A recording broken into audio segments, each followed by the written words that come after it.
Di dalam KL20 sidang kemuncak ini sudah tentu kita akan memberi fokus dan juga melihat berkenaan dengan apa yang nak dilakukan dan juga bagaimana pelaburan-pelaburan serta pendanaan terutama yang bersifat patuh syariah itu sebenarnya menjadi fokus dan juga tumpuan bukan sahaja di Malaysia ini tapi malah menjadi tumpuan di peringkat Asia Tenggara. Jadi untuk mengulas dengan lebih lanjut bersama dengan saya izinkan saya berbahasa Inggeris. I welcome Junaid Wahidna, the founder and chairman Wahid Invest. Thank you so much for being with us as Rawani. First of all, maybe you can walk us through the journey of founding Wahid Invest, and also what inspired you to start this venture, and what were some of the initial challenges you faced? No, absolutely. So I was in New York at the time. I was working there and I was in the finance industry. Okay. And what I noticed that myself and my peers, we all had the same issue. It's where do we keep our savings? You know, we're earning money finally, and what do we do with it? We didn't want to keep it in the bank because the bank is a lending institution. We wanted to make sure that it's Sharia compliant. Banks are not, especially conventional banks in non-Muslim countries, right? So we came up with Wahid to allow people to invest their money so that it's productive, to make sure the portfolios are Sharia compliant, and the key was that we can invest any amount of money, so even small amounts of money. So it was the first time that a normal person can invest their money in a diversified portfolio like a rich person, helping the whole inequality problem that we're all dealing with. Junaid, Wahid Invest has gained significant traction in the fintech space, and what do you believe sets Wahid apart from other investment platforms, particularly in the context of Sharia compliant investing? Absolutely. So for us as Wahid, our entire group is Sharia compliant. So we have a North Star, which is to minimize riba exposure. There is absolutely no second North Star. So everything we do, every product we launch is trying to solve what we call the riba problem. And even the launch today, where we're launching an equity crowdfunding platform in Malaysia that's fully Sharia compliant, is part of that riba problem, so that a local Malay entrepreneur doesn't need to go to the bank and get a loan, doesn't need to go to a VC fund and take preferred stock, which absolutely aids in inequality and is not Sharia compliant. And that's a big part of our North Star of minimizing riba. Junaid, Wahid Invest has successfully raised funding from prominent investors, and could you share some insights into your experience navigating the fundraising process, and also what advice would you give to other entrepreneurs seeking investment in the region? Absolutely. So I'm a bit of a contrarian, so my take might be a bit different.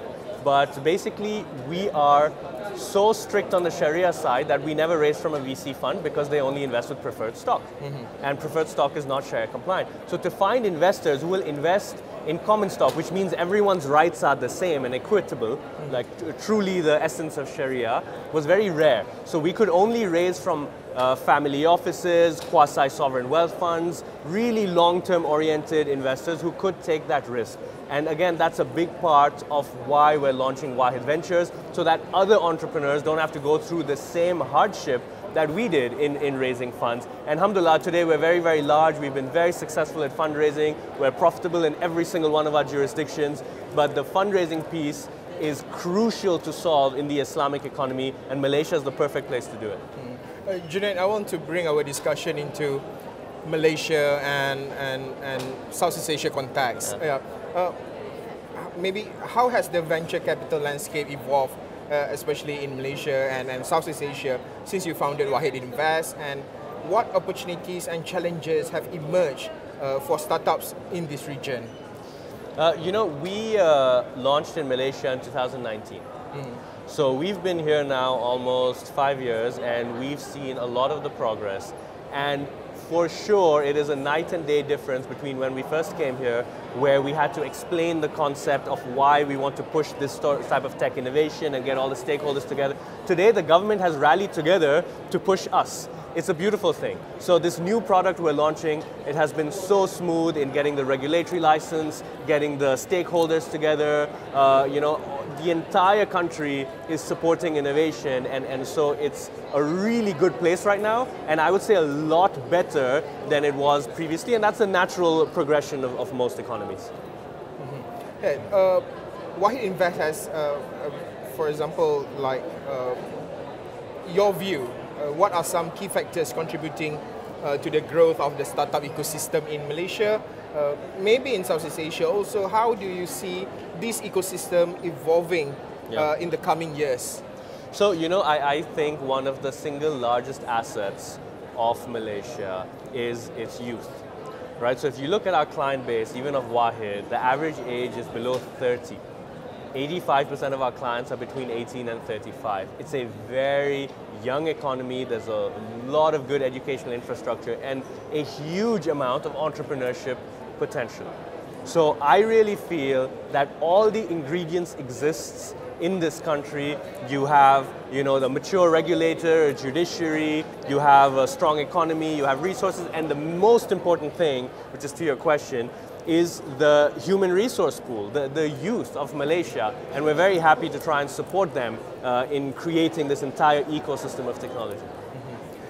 Junaid, when we said about the ecosystem, especially in Southeast Asia, Singapore, our neighbor, of course, being the hub, and also most of the entrepreneurs, especially the new young startups, technological startups, are look forward to base in Singapore, with being said that as the holistic, they provide holistic ecosystem.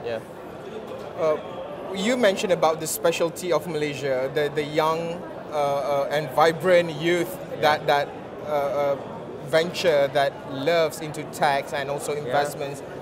How do you see next? How do you see this kind of platform like KL20 bring forward Malaysia to a different level, to a further level compared to other competitors, even our neighbor Singapore? Maybe, okay. I can put it as competitor. Singapore is our competitor. Fair enough. So you know, Singapore is definitely the top choice, you could say, in the region. But I wouldn't say that's to actually have your startup and earn money. I would say that's to domicile your company. So for example, Grab, right? Everyone uses Grab in the region. Most of Grab's revenue comes from Malaysia. It's just registered in Singapore.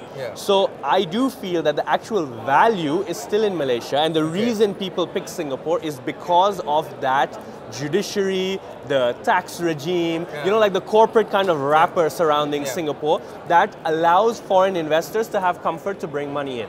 In my opinion, Malaysia is mature enough to be able to do the same. And now, especially with this new government initiative where they're putting everything together, it should be very easy, in my opinion, for Malaysia to compete with Singapore and have people bring money directly into Malaysia rather than have to set up an entity in Singapore but still service Malaysia as the main revenue stream. Room of improvement. How you see what kind of room of improvement that Malaysia need to be done in order to be a top 20, because the government targeting Malaysia to be top 20 in the region for the hub of startups. Top 20 in the region? Are there 20 countries in the region? Global, sorry. 20 in the global for the startups. How do you see that? How room of improvement to achieve that goals? You know, I think a lot of people are just not aware for some reason of Malaysia's potential. I know even honestly we weren't, right? Until we came here and we launched and we're like, wait a minute, this is a perfect economy. You have numbers and you have a decently high wealth per capita, you have natural resources. It's deep. You know, the issue, for example, with countries like Indonesia, more of frontier markets, is the very low, you know, revenue sizes, right? The average revenue per user Although is they tiny. have a bigger market in the region. And then you have Brunei, where the wealth is much, you know, higher, but the numbers are much smaller. Malaysia is that perfect middle ground. I feel Malaysia should be that hub of this entire region. And if they can achieve that, which I believe is genuinely possible, then you're automatically in the top 20. Okay. In your view, what are maybe the ecosystem? When we said about ecosystem, I would like to connect back with Wahid Invest. That Wahid Invest operates at the intersection of finance and technology, right? So, how do you see technology continuing to disrupt the traditional financial services industry, particularly in emerging markets like in Southeast Asia? Okay. This may not be the most popular take, but from what we see, the financial ecosystem today is completely dominated by lending institutions, right? Banks. Yeah. Banks, and even if you look at the startups, the ones with the most revenue are the lenders. Now, what people don't realize is with for-profit lending, it is proven time and time again, this is what creates inequality. Inequality in Malaysia is getting worse. Every single year, it's still happening. And that's because of lending institutions. With technological advancement, it allows pure equity players like ourselves to compete on an equal footing. Because we don't have to have, we don't have as high of margins, right? We're not taking lending spreads. So when we can compete, the natural choice of the Malay consumer who is Sharia conscious is not to be with a lending institution. No one wants to create inequality. No one wants to keep their money in a lending institution, but they have no option, right? So if we make the efficient investment universe good enough, comparable enough, which now we can with technological advancement and continue to do so, right? With now the AI applications in every single part of the value chain. So it may look, daunting that, a lot of jobs may be lost, but the net benefit will be finally you can compete with almost like a monopoly industry, right, of banking, which was never possible before. So I'm very excited for the next 10 years to be able to actually have a fighting chance at pushing Islamic finance and trying to solve this quote-unquote riba problem, right, which is now so normalized. Everyone's just okay with banks for some reason. Islamic banking, when you said about Islamic banking, Islamic finance, Malaysia has been, few experts in Malaysia, and even Malaysia being as a guidance to few other countries in terms of implementing Islamic finance. Talking about Sharia compliant finance that is gaining momentum globally, what opportunities do you see for further innovation and expansion in this space, both within Southeast Asia and beyond? So we're entering a bit of a contentious territory, right? Because when you say Islamic finance, it includes the whole financial ecosystem. And banks and lenders are just one part of the financial institution, right? So then you have the brokers, the custodians, the asset managers, anything and everything else, and you have banks. So I do not think we should be conflating Islamic finance with Islamic banking. Banking, by definition, is a money lending activity, right? So Islamic money lending is a bit of an oxymoron in any case. It's not like anyone likes it, right? So I genuinely feel that Malaysia, being actually conscious of the halal economy, wanting to actually further Islamic finance, has always been at the forefront of Islamic finance, like you said, is perfectly placed to try and come up with a genuine alternative to keeping your money in a lending institution. And again, that's literally what we're trying to build out, right? We're saying you can keep your money more efficiently, more cost effectively outside a money lending institution. And it's better for you because you earn money over time, it's productive, and you're not creating inequality as a byproduct. Junaid, building a successful startup often requires collaboration and partnership. Can you, maybe your thoughts, some strategic partnership that have been instrumental, especially in Wahid Invest growth, particularly within the Southeast Asian market? So what we've seen is speaking to, having a conversation with government entities is very helpful. So our partnerships with entities like the MDEC, the regulator, the SC, has been very fruitful, very nice, very consultative, and Malaysia has been really good for us, better than I'd say anywhere else in the world, and we're regulated by 10 jurisdictions. Now partnerships with for-profit players, I would say not so much, because if you think about the economy, it's for-profit, everyone's competing, it's almost a zero-sum game, you can say, and especially with our rhetoric, saying, you should invest your money, not keep it at a lending institution. As you can imagine, everyone's a lending institution, so they don't really like that. They say if you want to go fast, go alone. If you want to go far, go together. But we want to go really fast, like a rocket ship, so we're going alone, which is, again, contrarian take. But